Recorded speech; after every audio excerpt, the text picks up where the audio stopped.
What's up, beautiful people? Today we're going to be checking out the untold history of slavery and New Year's Day, a shocking truth.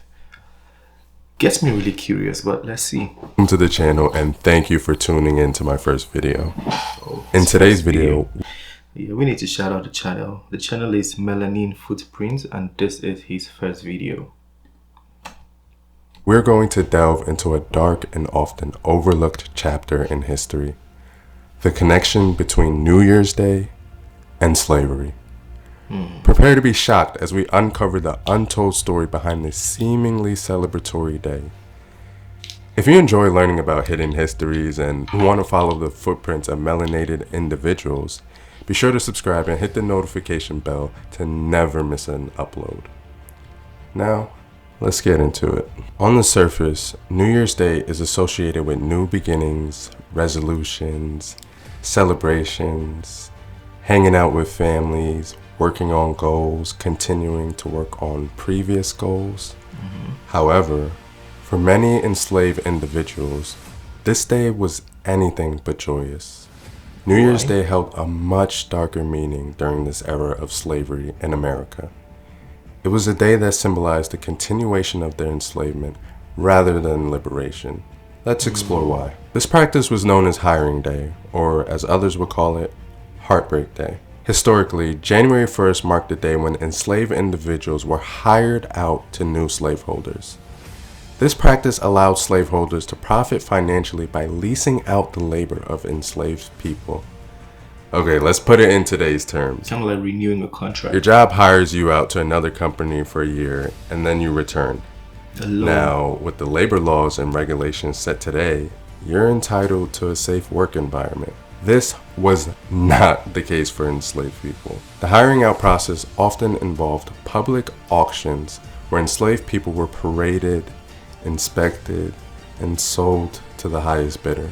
In addition to being sold, many enslaved individuals were relocated to new plantations and subjected to harsher conditions. The new year brought uncertainty and fear as slaves were uprooted from familiar surroundings and forced to adapt to unfamiliar territories and often cruel treatment. Their lives were at the mercy of their new owners, who could impose stricter rules, harsher punishments, or even separate families permanently. Now, these arrangements weren't mere casual gigs.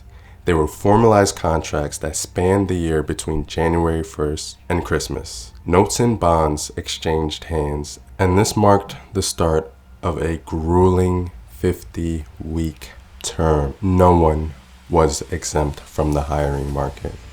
From wide-eyed children to seasoned elders in their 70s and 80s, anyone can find themselves on the auction block of labor. Those who purchased the enslaved people had a preference for youthful vigor, seeking prime-aged adults between 15 and 40 years old. Those with the most valuable skills were highly sought after, commanding top prices in this cruel and dehumanizing marketplace. Now let's peer behind the curtain of these contracts. Let's get into it a little bit more. The enslaved holders were bound by an agreement to provide the basics: clothing, shoes, food, housing, and maintaining the health of the individuals, etc. Now let's keep it real. A lot of the times, these contract obligations were not followed. Numerous court records. Was it like a system or a government to make sure they are followed? Absolutely not. So why would you follow them? Reveal a dark side where enslavers often brought up lawsuits accusing hirers of negligence, abuse, and returning enslaved people in worse conditions than what they sold them to. The stories of hired out enslaved people transport us to a time where their lives were filled with exploitation.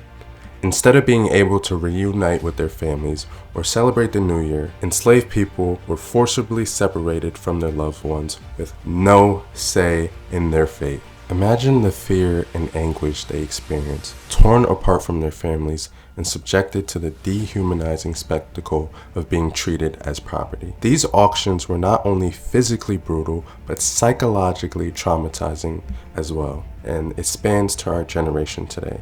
The pain endured on these days would leave lasting scars on the hearts and souls of those who suffered. Okay, I'm gonna throw in a little first-hand account. These next words are going to be coming from Harriet Jacobs. Now, Harriet Jacobs is an African-American abolitionist and writer who holds a prominent place in history. Born into slavery in Edenton, North Carolina in 1813, she emerged as a powerful voice against the institution that bound her. Her remarkable autobiography, Incidents in the Life of a Slave Girl, published in 1861 under the pseudonym Linda Brent, has since earned the status of an American classic. Now, Jacobs' autobiography goes into her personal experiences as an enslaved person, shedding light on the myriad struggles she faced and witnessed. Again, these words are coming directly from Harriet Jacobs. Okay. Oh, you happy free women. Contrast your New Year's Day with that of the poor, bound woman. With you, it is a pleasant season, and the light of the day is blessed. Friendly wishes meet you everywhere, and gifts are showered upon you. Even hearts that have been estranged from you soften at this season, and lips that have been silent echo back, I wish you a happy new year. Children bring their little offerings and raise their rosy lips for a caress. They are your own, and no hand but that of death can take them from you.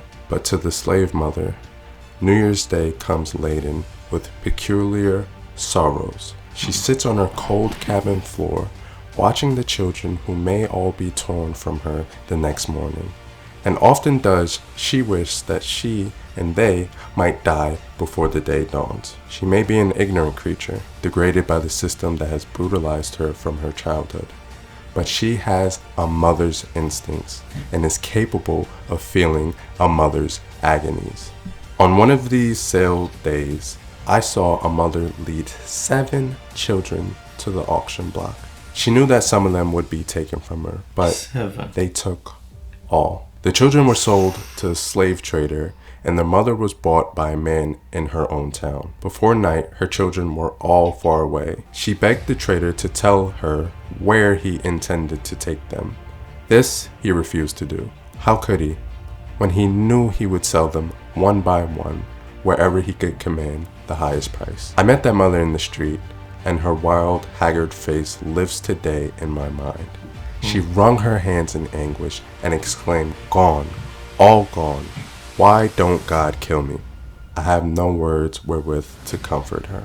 Instances of this kind are of daily, or hourly occurrence. Slaveholders have a method peculiar to their institution of getting rid of old slaves whose lives have been worn out in their service. I knew an old woman who for 70 years faithfully served her master.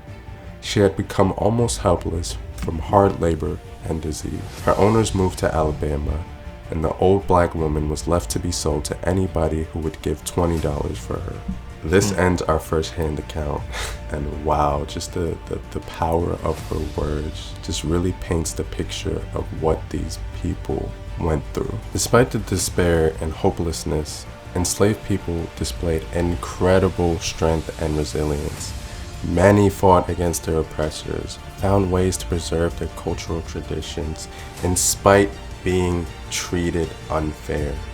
And they even used New Year's Day as a symbol of resistance, whether through subtle acts of defiance or organized revolts. And these are also topics that we'll get into on this channel one day, so stay tuned. They challenged the dehumanizing system that sought to strip them of their own dignity and identity. So, why does all of this matter? The history of New Year's Day and slavery serves as a stark reminder of the injustices that persisted in our not too distant past. It calls us to reflect on the lasting consequences of systemic oppression and the importance of standing up against all forms of discrimination. By acknowledging and learning from these stories, and you listening, we can foster empathy, understanding, and a commitment to social justice. And that's my intention with this channel. If you at least learned something new or found this video so informational, give it a thumbs up and share it with others. And remember to subscribe to our channel for more. Okay, I'll put the link to his channel in the description in case you want to go subscribe. But that was good content, good information provided. But it's really heartbreaking. It's really heartbreaking. And you know why it's more heartbreaking?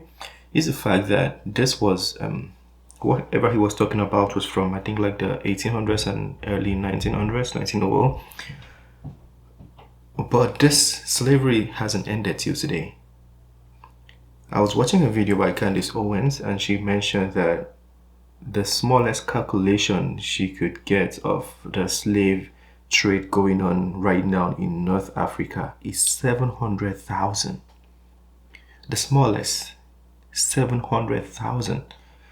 So if aren't people seeing all these things going on and you're still willing to participate in this in 2023? That's the shocking thing. That's what just came to my mind as I saw this. A mother would prepare 7 children for an auction with hopes that maybe 1 or 2 might go, and all 7 was taken away from her. It's crazy. Yeah, guess I learned something new. I don't know if I really need that information because it's just gonna get me mad, it's that kind of information. I don't know if I should keep it, or maybe at some point I might understand how I'm gonna use it. But let me know what you think about that one. It's the end of this video. Like I said, it's his first video, so feel free to go support him. I'll put the link to his channel in the description. And yeah, have a wonderful day. Peace. I made this bed on my own.